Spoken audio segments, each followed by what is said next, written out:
आमच्यासाठी नवरात्रमधील मोठा दिवस म्हणजे पाचवी माळ, ज्याची आम्ही वर्षभर आतुरतेने वाट बघतो. तर नेहमीप्रमाणे ह्या वर्षी सुद्धा आम्ही सिंपल आणि मस्त रेडी झालो होतो.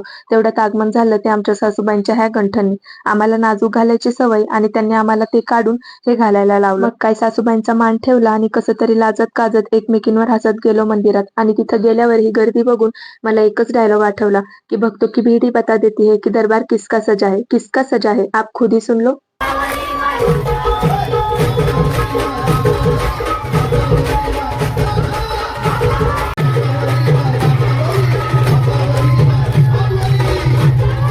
मागच्या वर्षी माहीराही लहान असल्यामुळे त्यांनी एवढा एन्जॉय नाही केला.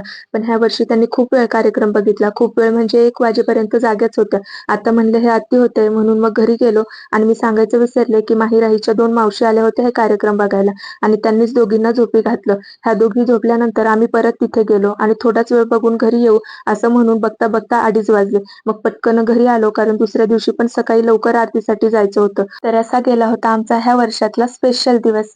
जय माता दी!